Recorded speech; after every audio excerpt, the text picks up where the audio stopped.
Hare Krishna. So I'll just take one moment to welcome all of you all. On this Saturday morning, we have this very good fortune. We'll be hearing from His Grace Radhika Raman Prabhu. The first session starts now. It goes all the way through lunchtime. And then again post-lunch, we'll be having session 2. And he's going to be talking on the glories of Srimad Bhagavatam. So I request everybody, please, if you all can move a bit more ahead. We have a lot of devotees coming in. So those who come in late, they can sit at the back and not disturb the speaker and the devotees. Please move forward. Thank you so much.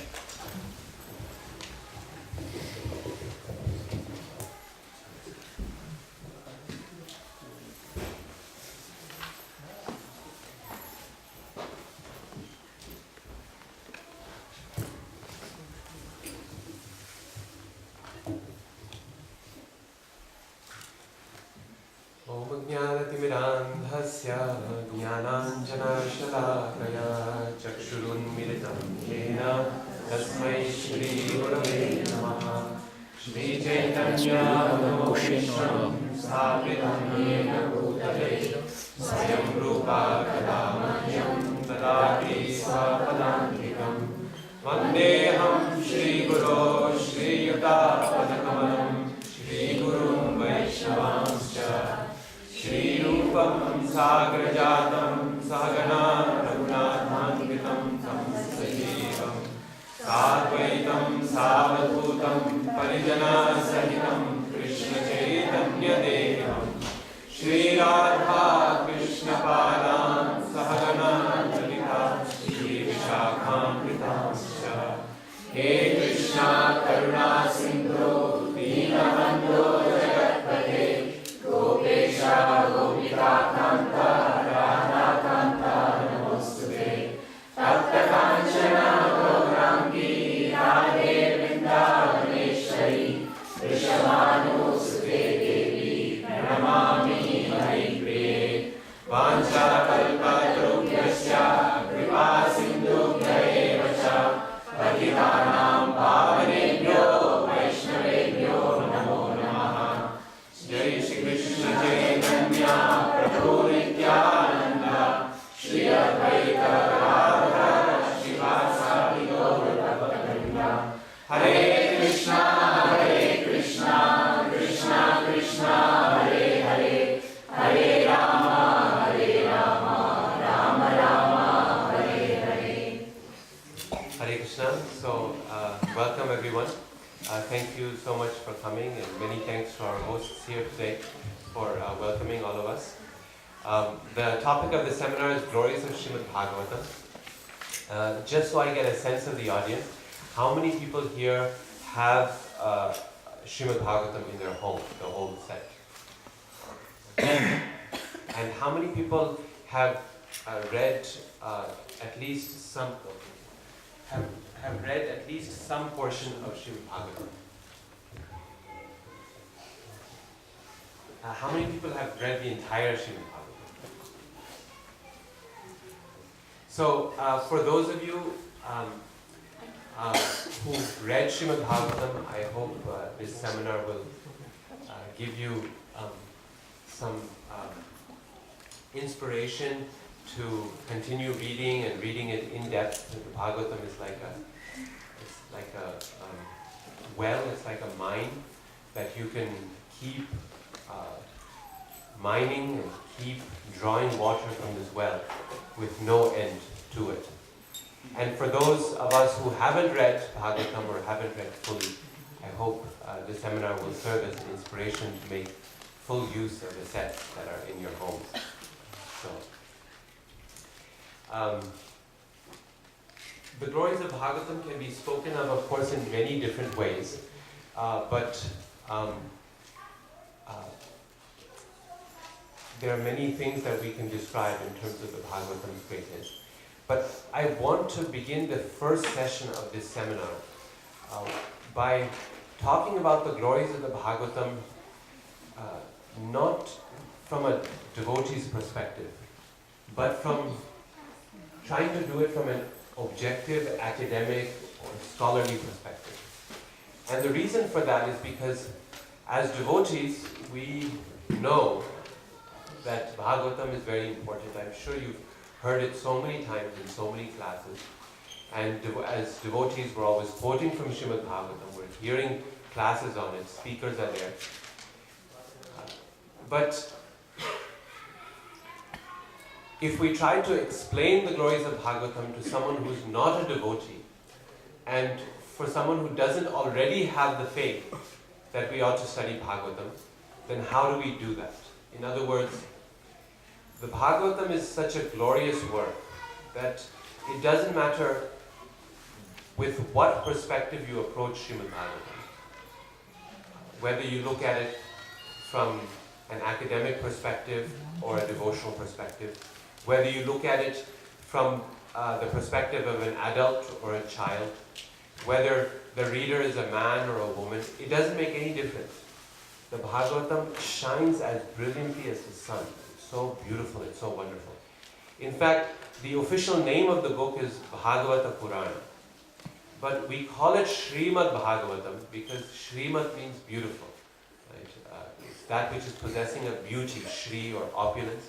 It's the beautiful Bhagavata. And hopefully you'll see how what makes this work so unique and so unusual. Not just in our eyes, because you can say, well, you have faith, so you believe in this book. Obviously you're going to think it's the greatest book in the world, right? I mean, if a Christian says the Bible is the best book in the world, is that going to be a surprise for anyone? If a Hindu says the Gita is the best book, that's not going to be a surprise to anyone, right? So, someone could say like that, well, you're already, you have faith, so what's the big deal? So, the idea is, from any perspective, if you look at this book, you'll see that it's really something very unique, very unusual, very beautiful. Srimad Bhagavatam. It deserves that name.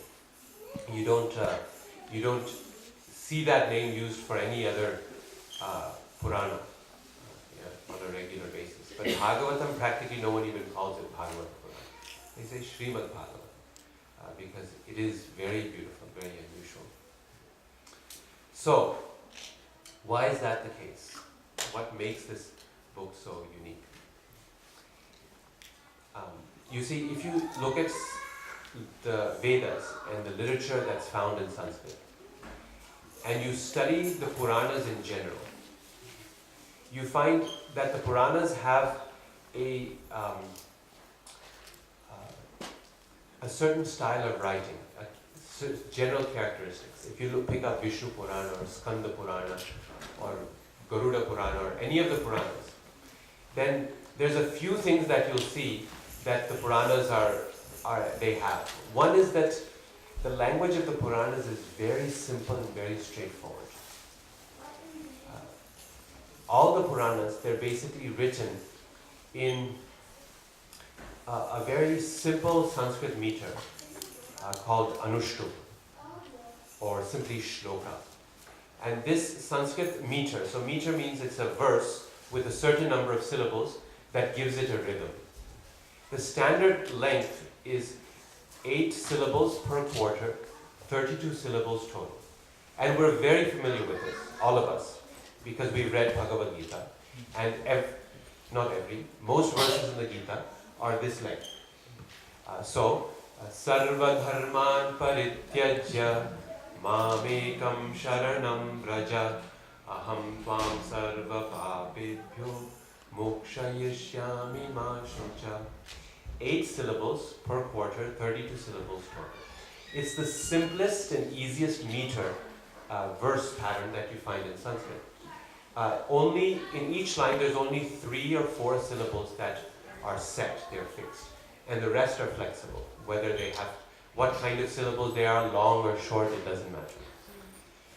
But when you get into longer verses, it becomes much more difficult.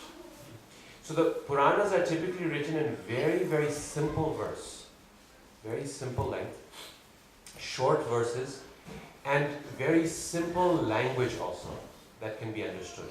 I don't mean to say that the ideas are simple or they're for children, but the language is very straightforward. In fact, every Sanskrit student in the United States, if you study Sanskrit at UC Berkeley or Harvard or Emory or anywhere else, after the first year of Sanskrit, the second year, they'll give you a chapter from Mahabharata to translate, and they'll give you a chapter from Bhagavad Gita to translate. There's so many translations of the Gita we know, right? We say sometimes 700 translations of the Gita. The reason for that is because Sanskrit-wise, any second-year Sanskrit student can translate the Bhagavad Gita. They can come up with their own translation. And after 4 or 5 years, it's just too tempting. If you have any Sanskrit knowledge, I have to have my own translation. And so any Tom, Dick and Harry will come up with their own translation of Bhagavad Gita. It doesn't mean that they know anything about the Gita or they're philosophers or anything. It just means they have 1.5 years of Sanskrit training. That's all. That's it. The language is simple. Now the ideas are very difficult to understand. Rahasyam hetal uttamam, Krishna said. This is a rahasya. It's a great secret. But the language, not a challenge. I mean, who karmanyeva adhikarase? Who in India doesn't know what karma means? Or who doesn't know what adhikara means? North India, South India, everyone knows what adhikara means. And so, very straightforward language. So, simple language, simple metrical patterns. In fact, in Sanskrit examinations, when they do oral exams for young students, they often, if you've achieved a certain level of learning, they have this exercise where they ask you, the teacher will ask the student, I want you to read from the Akasha Purana. And Akasha means sky. Purana means the Puranas. So read from the Akasha Purana. Now there are 18 Puranas and the Akasha Purana is not one of them. What he means to say, the teacher, he's telling the student, I want you to compose verses on your own so fluently that it looks like you're reading from a Purana. But the Purana is on the sky only, it's in your Akasha. In other words, again, the point is, it's so simple that you can actually fake it. You can fake that I'm quoting this verse. I could compose a verse and say it comes from the Radhikaraman Purana. You wouldn't know, you know. Maybe there's some Purana. It's possible to fake it. In fact, my Sanskrit teacher, he was Professor Narasimhachari. I'll tell you a little more about him later. He was very, very learned. He's passed away now some years ago. He came to Oxford twice where I was studying. I was getting my PhD there. He came twice as a visiting professor. And he had received the title of Ashu Kavishekara, which means the best of those poets who can compose Sanskrit verses on the spot, extempo. So I would make some photocopies for him in the photocopy room and bring those to his office, and he would compose this beautiful verse to thank me for the photocopies. But he used it for wonderful things. One time we had Prabhupada's disappearance day observance, and we were in an academic setting, and we cannot do Pushpanjali and things like that. So I mentioned this to him, and he said, "Oh, give me 2 minutes. Give me 2 minutes." It was lunchtime, and we were all breaking the fast, and we had invited some nice colleagues and professors and so on to come and have lunch with us. And he came into the room 2 minutes late, and he had composed 8 beautiful verses on Srila Prabhupada to glorify him. Such a nice way to glorify Prabhupada in an academic context, and other professors. They all appreciate it. This must be a wonderful, great person in history that these nice verses were composed for him. So anyway, the point is, whenever we would be learning something and he would forget a verse, I would ask him about something. And he said, "I have to think, what is it?" And then he said, okay, I have to stop thinking, because if I think too much, I can't remember a line.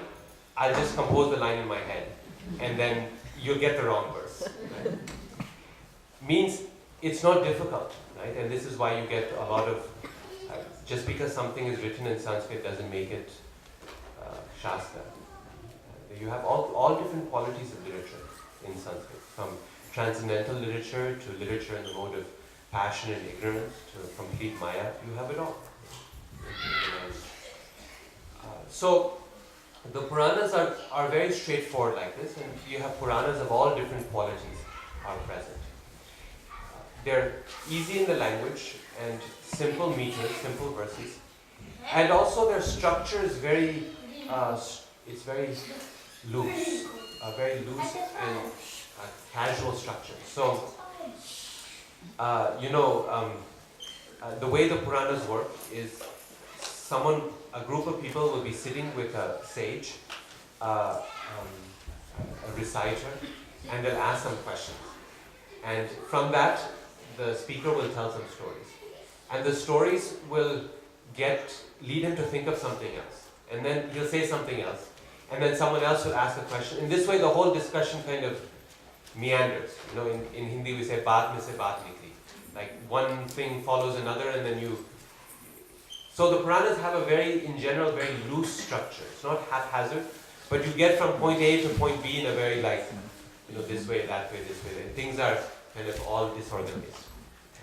So you have to often sort it. Like if you're looking for chronology, it's very difficult to find chronology in the Puranas. Because something happened earlier, spoken about later. Something happened later, spoken about earlier. Now the reason I'm telling you all of this is because the Bhagavatam is the exact opposite of all of this. The characteristics of the Bhagavatam do not fit with the Purana at all. Some characteristics are similar. There's a speaker and an audience and they ask questions, it's a dialogue. But in all of these ways, the Bhagavatam's whole language, its approach, its structure is all unique.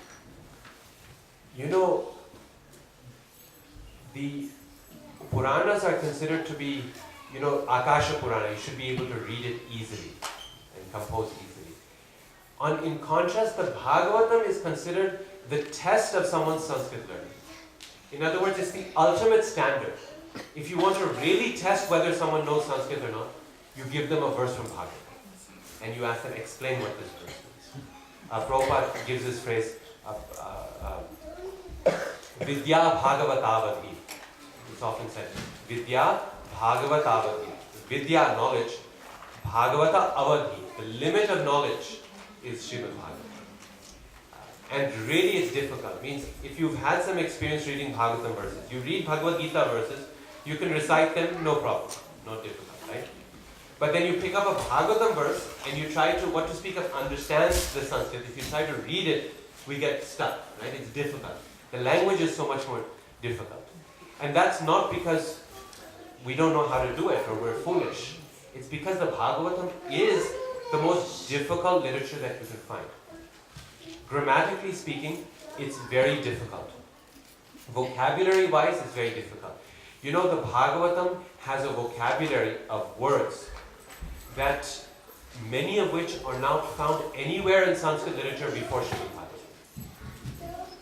Bhagavatam. There's a whole book written by one professor, like 50 years ago, this thing, Bhagavatam, a linguistic study. And he's not interested in the content of Bhagavatam. He's just going through verse by verse, chapter by chapter, and pointing out for the help of other people how this word means this word means this is so difficult, this form is unusual, like that. If you translate Srimad Bhagavatam, you get the experience so often. You find a word, you don't know what the word means. So what do? You go to a dictionary. You look it up in the dictionary, the word is there, its meaning is there, and then after the meaning, it gives the verse on Srimad Bhagavatam that you are working on as the only reference for that. Now, let me ask you a question. If you are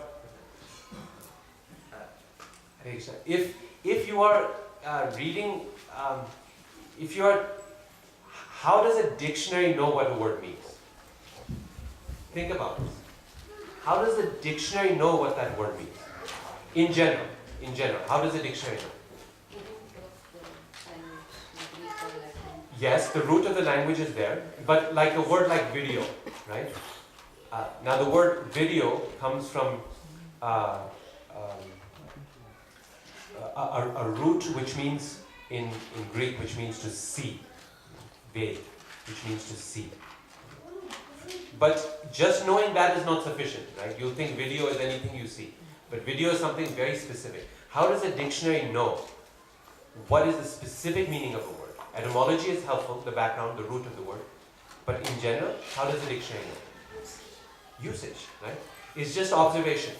The Oxford English Dictionary, which is this long by the way, it's very huge. If you look at the Oxford English Dictionary, they have certain standards for whether a word can be included in the dictionary. After a certain amount of usage, in certain quality of publications, so not all slang gets included, for example, if the word shows up in print in certain quality of publications, for a long enough time, enough frequency, they'll include the word. Now tell me, if a word has shown up once in Srimad Bhagavatam, how are you going to know what it means? How is the dictionary going to know what that word means? Any guesses? Disciplic succession, understanding from disciplic succession. Yeah, it's the only way is through commentary. Through the tikas or the bhashyas written on that verse. The meaning from the time of its composition has been passed down in Guru Parampara, in disciplic succession, from one acharya who's writing a tika and teaching it to the next. And each acharya, as they write the commentary, they repeat whatever meaning is present before. Sometimes there can be more than one meaning possible, but those meanings are present in the commentaries. And the dictionary, in creating the dictionaries, have to consult with the commentaries to understand what is being said. It's a loop. What is Bhagavatam saying? You look for the dictionary. The dictionary says, the only way I know is because the Bhagavatam is saying it. The only way to break that loop is through the commentaries. So when we say, I'm sure you've heard this before, that spiritual knowledge can only be received through disciplic succession, right? You've heard this, evam parampara prapta. This is, of course, something of great spiritual meaning, but it's also a very practical point. It means you cannot know the more difficult material in our scriptures without Guru Parampara. There's just no way to do that. So it's a very practical concern for sticking with Parampara, for having a spiritual master. Besides the fact that you get guidance and inspiration and direction and all of that. Just very practical speaking. So, vocabulary-wise, Bhagavatam has very, very challenging vocabulary. If you look at the grammar of Srimad Bhagavatam, it's also some of the most difficult that you find in any literature. And the reason for it is because the Bhagavatam combines Vedic and classical Sanskrit. Now, Vedic classical Sanskrit is the Sanskrit of the Bhagavad Gita.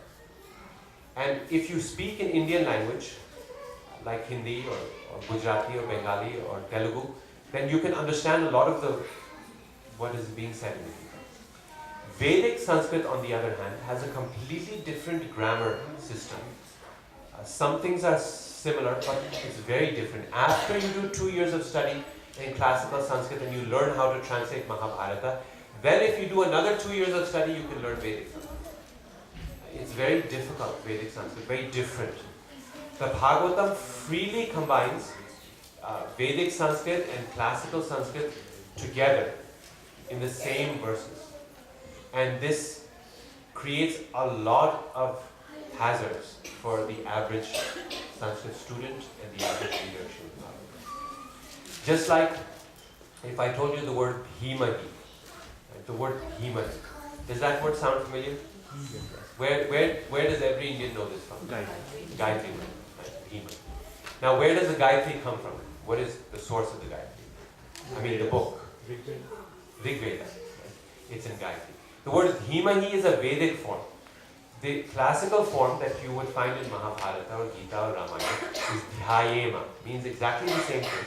But Dhyayema is the let us meditate. Dhyayema is the word. Bhimahi is the Vedic word. Bhagavatam, which word does it use in the first verse? Bhimahi. Nirasta kohakam satyam param bhimahi. Immediately Bhagavatam right away is doing two things in that first verse. It's saying, look, this Bhagavatam is as good as the Vedas. I use Vedic language here. And second, this first verse, it contains the meaning of the Gayatri Mantra, this present Gayatri. And we'll discuss this more later, but our acharyas explain this very nicely. So, It combines Vedic and classical Sanskrit. It combines verse and prose. It's got some of the most difficult vocabulary. But on top of that, if you just heard this much, difficult vocabulary, very difficult grammar, you would think, my God, this is a really boring book. I don't want to read this. Right? Who wants to read it? Like if I gave you a book of English and I said this is really difficult to read and you'll have to look up every third word you read. You're going to go, look, I don't have the time. I don't have the interest to read something that difficult. But on top of this, the Bhagavatam is also some of the most beautiful poetry you can find ever written in Sanskrit. Because these simple verses that I was talking about in the Puranas, 8 syllables, 4 times, Bhagavatam has plenty of them also. But it also has some of the most beautiful, longer meters, metrical patterns. Some metrical patterns that again you don't find anywhere else before Srimad Bhagavatam. That make it as good as kavya or poetry. Now, the quality of philosophy, if you read a philosophy book, right, the quality of philosophy is that it will be very precise, very well-reasoned, good philosophy, and very difficult to understand, and very boring to read. This is typically philosophy. If I said, you want to read a philosophy book, this is what you expect, right? Very intelligent, very difficult, and very boring. So if you want the material, then you have to work for it.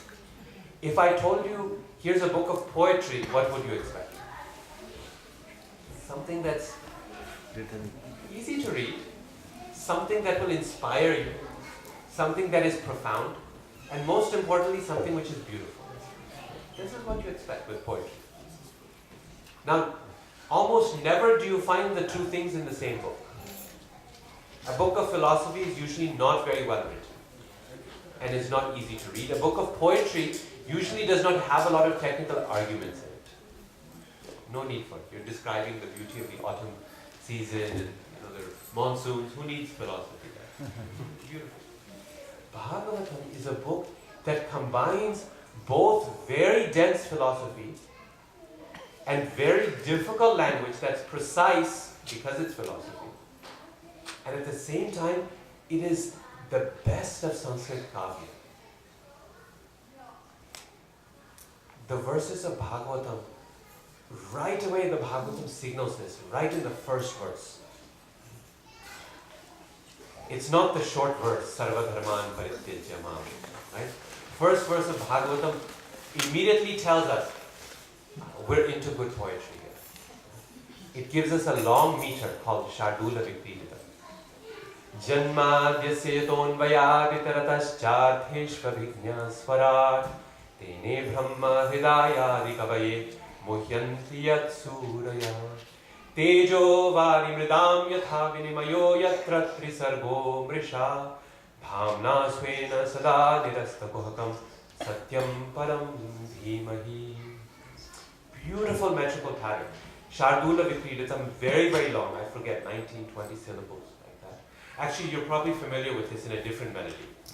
Janmadhyasya yaton vayaditaratas chatheshvabhignya swara tene brahma hridaya adikavaye muhyanti yat suraya.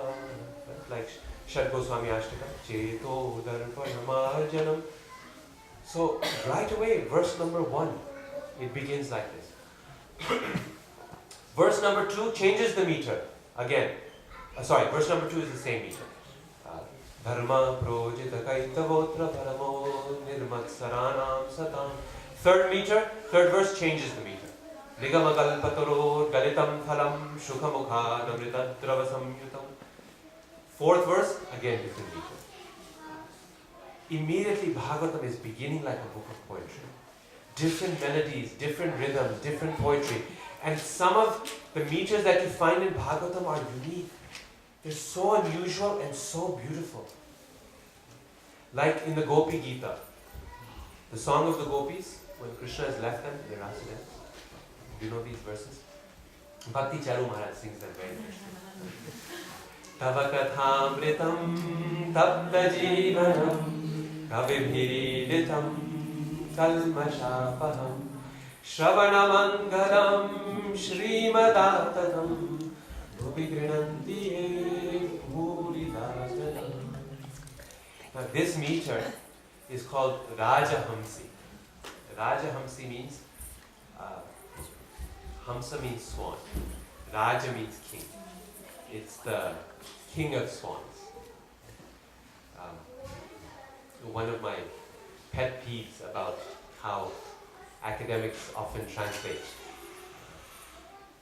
the scriptures is they'll translate Hamsa as goose. And so Raja Hamsa, Paramahamsa, means supreme goose. So technically they have a point. Okay, I think whatever that animal is, scientifically speaking, I think it comes in the family of geese. Right? But in terms of the culture, it makes completely big problem, right? Because you don't want to call your spiritual master a goose. Very rude. A swan, Hamsa, is someone who's regal, right? With swan, you get it. So Raja Hamsi is the king of swans. And you've seen how swans, they go in how they swim in a lake. They usually don't move in a straight line. It's like this, they're swimming. Very in a regal fashion. So this meter is called Raja Hamsi. It's a very regal meter, very beautiful. And it's like, Tavakathamritam tapta jivanam kavibhiriditam kalmashapaham. The rhythm is like the movement of a swan.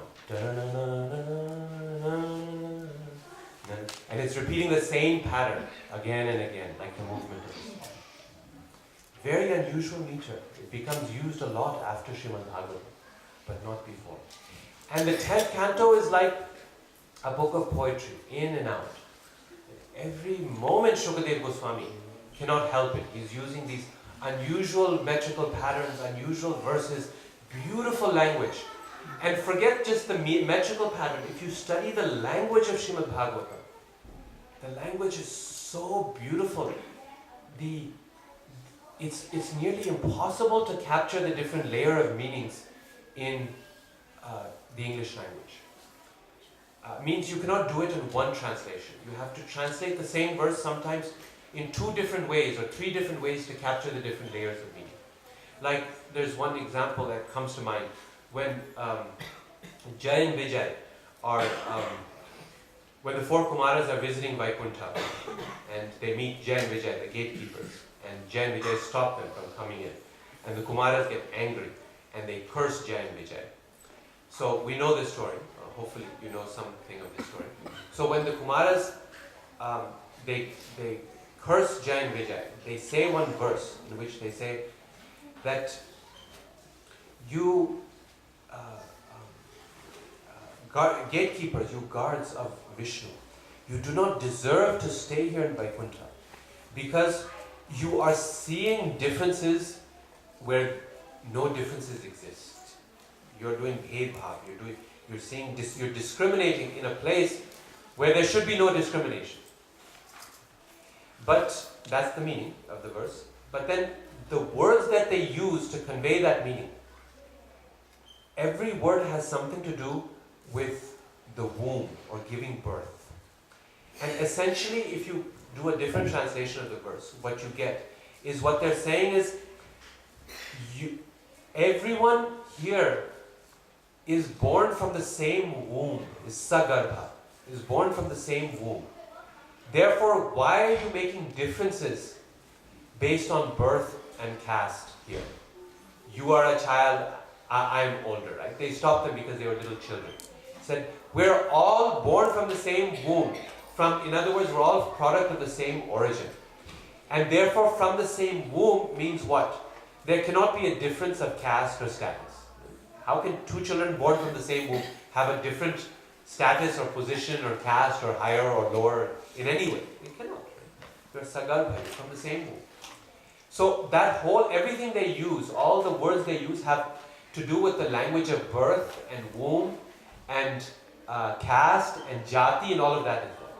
But it is impossible to convey it in the same translation because there's no words in English to match with that. Same thing in 10th canto in Bhagavatam, it happens all the time. All the time. Impossible. When Krishna is running from Mother Yashoda, his ankle bells are ringing. And the verse sounds like the ankle bells are ringing. It sounds like that. When the Ras Leela is happening, such a beautiful verse is used to describe the scene in autumn. The first verse of Ras Leela, actually not the first, it's the third or fourth of the chapter of Ras Leela. How Krishna, the sky is becoming tinged when the moon rises. It's reddish in color, and it's coloring the sky with these tinges of red, the dark night sky. Even as the coming of night colors the sky red. The face of the moon becomes tinged with red. Even as when a husband returns after a long journey, then he applies kumkum to the forehead of his wife, whose face is like the full moon. So, such a beautiful analogy Bhagavatam is using there. And hundreds of such analogies exist in Srimad Bhagavatam. There's the same professor, Professor Narasimhachari, when the second time he came to Oxford, he decided to give a series of lectures on Bhagavatam. And after the first or second week after the lecture, he came up to me and he said, Ravi, I have to tell you something. He said, I'm not being arrogant when I say that I have studied all of Sanskrit literature. It was just a fact. He was so learned. All the Vedas, the Upanishads, the Mahabharata, the Ramayana, the commentaries on Vedanta Sutra, both by the Vaishnavas and the Mayavadis, the different Acharyas' commentaries and Tikas, Kalidasa, and he had studied everything in the course of his lifetime. He said, but this is the first time I'm studying Bhagavatam deeply to give these seminars. And I have to tell you that I have not found in all of Sanskrit literature, I have not found a work that is as beautiful as Srimad Bhagavatam. Now, you or I say it, okay, fine. What do we know? But this is someone who had spent his whole life studying Sanskrit. I mean, he was so learned that he could practically read half of these books from memory. He didn't even have to look at the books. And he gave seminars on every topic under the sun, from the Vedas to the Upanishads to the Ramayana to anything you want to ask him. The book I was the Sandarbhas I was reading to do my PhD on. Right? And my big contribution was I translated some section of this. He was able to pick up that book and read it like we would read an average novel. Means someone with that level of knowledge, and he is saying, I've studied all of Sanskrit literature and I don't find a book as beautiful. There's a professor who used to be a professor, now gone, at University of Chicago, named Daniel Ingalls.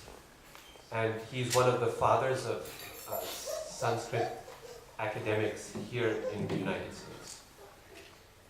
When he studied 10th canto of Bhagavatam, he said, I have not found a book of poetry more beautiful in all of literature as the 10th canto of Bhagavatam. Means these are all people who have no reason to say it. They are not using Bhagavatam as their daily scripture. Their guru is not telling them that this is Bhagavatam, you should read it. And yet they are studying it and they're saying there's no comparison. In terms of Bhagavatam's vocabulary, in its grammar, in its meters, in the beauty of its ideas and the analogies that it gives. And finally, in its structure. I said how the Puranas are all very free-flowing, random structures. Not random, but very loose structure. Bhagavatam is a very, very tightly woven structure. Means Parikshit Maharaj asks a question, Shukadev Goswami gives the answer to that question. And even if Parikshit Maharaj interrupts in the middle and says, excuse me, what you said Ravana and Kumbhakarna or Hiranyakashipu and Hiranyaksha were associates of the Lord? What does that mean? And he tells the story of the Jai and Vijay to explain what happened, He'll do a whole roundabout and he'll come back to the point he started. And he said, so now I've answered your question. In 10th canto of Srimad Bhagavatam, Shukadev Goswami tells Parikshit Maharaj, I'm sorry, I've already answered this question in the past. 3rd canto, he answered that question. Means the Bhagavatam is like a carefully written PhD dissertation. It's got introduction, conclusion, everything is properly organized in Bhagavatam. It's not a loose free-for-all. It's conversation, it's dialogue. But it's like a teacher is teaching. He's got a main point, he repeats his point to convey the important things. He asks the student, did you get the idea or not? And tells the student, okay, the job, I've completed. At the end of the second canto, second chapter of the second canto of Bhagavatam, Shukadev Goswami tells Parikshit Maharaj, I've answered your question. Can we go now? Second canto of Bhagavatam. Parikshit Maharaj's question was, what is the duty of a person who is about to die? This was his main question. Shukadev Goswami shows up and Parikshit Maharaj says, look, I'm cursed to die in 7 days. What is the duty of a person who is about to die? And by this second chapter of second canto, Shukadev Goswami answers that question. Shrotavya kirtatavyascha smartavya. He says you have to remember, glorify, kirtan, and hear about the Supreme Personality of Godhead.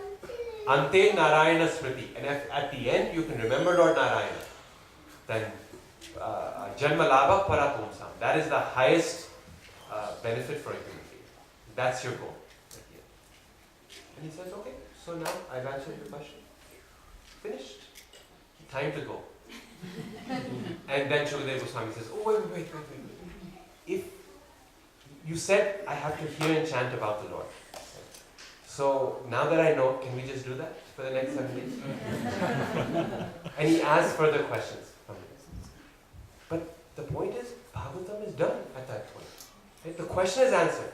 Again he asks a question, again he says, okay, I've answered your question. Very systematic, Srimad Bhagavatam. Very systematic. Vocabulary, grammar, metrical patterns, meters, quality of the poetry, structure of the language.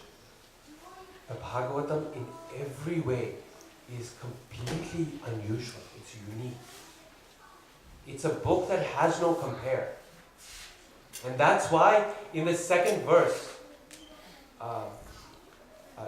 right in the beginning, Bhagavatam itself says, Srimad Bhagavate Mahamuni Krite Kim Va Parai. Vyasadeva is saying, Srimad Bhagavatam Mahamuni Krite. This Bhagavatam is composed by the great sage Vyasadeva. Kim Va Parai. What is the use of any other book besides this? What is the use of any other book?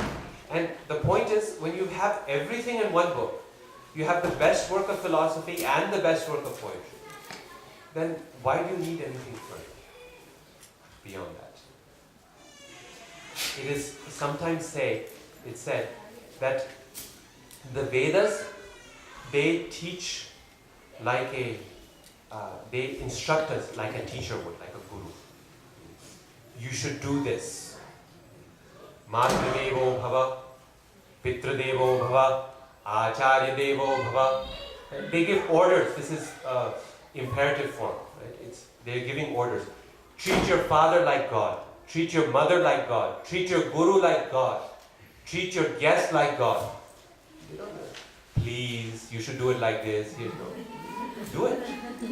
They teach it like a guru would, like a teacher would. The Puranas, they teach like a friend.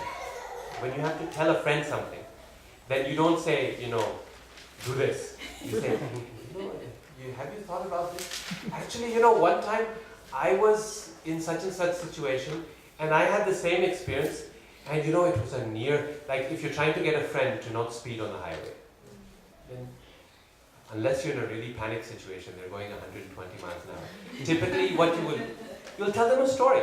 You'll say, it's really risky. This stretch of highway, there's a lot of police officers. One time I was driving here, and I was going a little too fast, and I got this ticket. It was $300, my God. And you'll try to give them your own example. You'll tell them some stories. You'll try to indicate to them, as a friend, don't do this. So Vedas teach like a guru. The Puranas teach like a friend. And poetry, kavya, teaches like a lover would. Always saying indirectly, taking you in confidence in your room and completely charming your mind.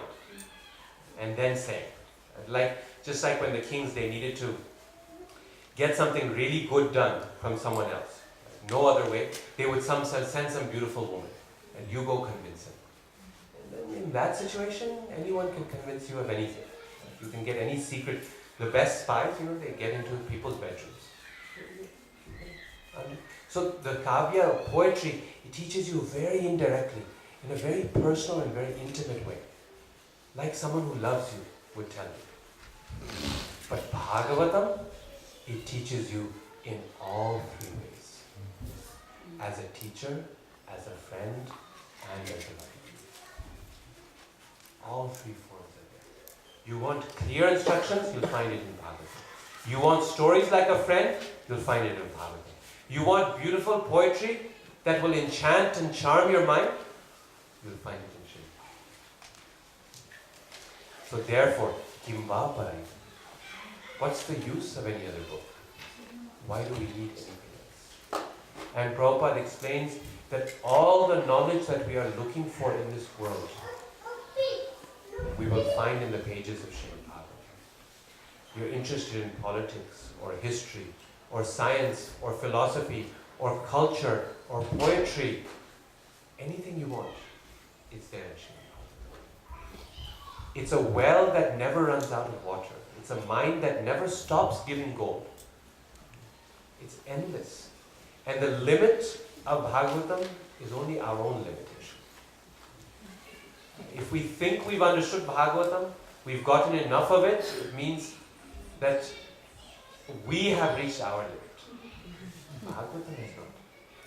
Do you realize that all of our acharyas throughout our history have spent their lives studying and teaching and writing about Srimad Bhagavatam? The gift of every acharya in our history has been Bhagavatam.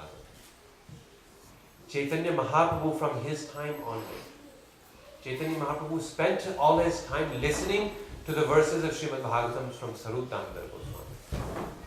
And the acharyas coming after him. Sanatana Goswami wrote a book called Brihat Bhagavatamrita. It's the essence of, the nectarian essence of Srimad Bhagavatam. Srila Jiva Goswami wrote a book called Bhagavata Sandarbha, his main book, 6 volumes, which means a weaving together of Srimad Bhagavatam. Vishwanath Chakravarti Thakur's main life contribution was Sarartha Darshani, his commentary on Srimad Bhagavatam. Each one of the acharyas in our life spend their lives working on Bhagavatam. And our own spiritual master, our own acharya, His Divine Grace Srila Prabhupada, his greatest contribution that he left us with, his life's work, he said, this is my life's work, is his translation and commentary of Srimad Bhagavatam. And given everything what I've told you so far, just think about what a contribution Srila Prabhupada has given us. What a great gift. If he had translated just Bhagavad Gita for us, someone could come and say, well, I can do that. In fact, Prabhupada told his early disciples, he said, other translations of Gita are different degrees. He was using one translation early on, before his own translation he had finished in New York 2nd Avenue. He had chosen one other translation. And he said, oh, this is 90% correct. But Bhagavatam we've already seen. This is no joke to translate Bhagavatam. It's difficulty in every way. Imagine the gift that Prabhupada gave us. He gave us the most difficult work we can imagine. That you have to be a great Sanskrit scholar in order to approach Bhagavatam. All this difficult vocabulary and language, He was translating this in his spare time, we would say, as he's traveling around the world. If anyone is a world traveler, business traveler, we would say that's his full-time job. Right? He's on business, he's managing a worldwide institution with hundreds of temples and thousands of disciples. If you're doing that, right, you're a CEO. If you've got 100 franchise locations and 10,000 employees, we're talking what? Walmart size? Maybe a little less. We would consider that a full-time job. That means what? If you're translating something, you're writing a novel or whatever, that would be your hobby. That would be your hobby. But Prabhupada was writing no novel. This is not novel writing. He's translating the most difficult work that exists in Sanskrit in his spare time. He woke up all through the night. After 2 hours of sleep, he wakes up in the middle of the night. After all day of traveling and all day of giving classes and instructing his disciples